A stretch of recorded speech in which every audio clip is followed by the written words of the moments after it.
늘 기회가 있을 때마다 퇴임을 하게 되면 사람들의 기억, 국민의 기억 속에서 잊혀지고 싶다 이렇게 얘기를 해왔죠. 그런데 이친 대통령이 되고 싶다는 문재인 대통령이 퇴임하자마자 이 사람을 만난다면서요, 허주원 변호사님. 맞습니다. 조 바이든 미국 대통령을 만남을 지금 추진하고 있다는 얘기가 나오고 그래요? 있어요. 지금 바이든 대통령이 다음 달 20일부터 방한을 하잖아요. 윤석열 당선인과 정상회담이 지금 일정이 예정이 되어 있는데 이때 문재인 대통령도 만나고 가겠다는 그래요? 겁니다. 어제 청와대 관계자에 따르면 구체적인 회동 일정을 협의 중이라고 하는데요. 만나게 된다고 하면 아마도 정상회담 후인 22일에 만남이 성사될 가능성이 높다고 하고요. 그리고 이번 회동은 미국 측에서 먼저 요청해서 이루어진 것이다. 이렇게 얘기를 하고 있어요. 성사가 된다고 하면 한반도 평화 프로세스에 대해서 얘기를 나눌 것이라는 예측이 나오고 있습니다. 아니, 퇴임한 대통령이 방한하는 미국 대통령을 만난다? 이게 이례적입니다, 상당히. 상당히 이례적이고요.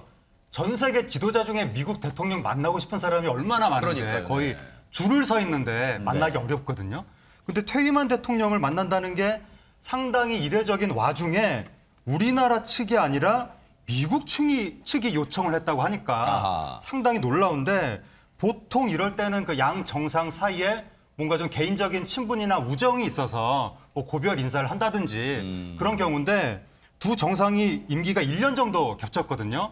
그동안 뭐 국제무대에서 만나긴 했었는데 그 사이에 어떤 뭐 우정이 있었는지 그건 모르겠고 일각에선 혹시 새 정부에 대해서 어떤 그 북한 문제에 대한 메시지를 주는 거 아니냐라고 해석을 하기도 하는데 그러니까 대북 관계에 너무 강경 일변도로 나가지 말아라 그런 메시지 아니냐라고도 하지만 그것도 좀 애매하고 왜냐하면 네. 미국이 옛날 같으면 우리나라 신한국당 시절 같으면 미국 공화당은 대북 강경, 미국 민주당은 대북 대화 이렇게 간단했는데 요즘은 공화당 트럼프 대통령이 김정은 위원장이랑 대화하고 네. 뭐 이런 상황이기 때문에 이것도 애매해서 네. 이거를 대북 메시지라고 해석하기는 좀 뭐하고 네.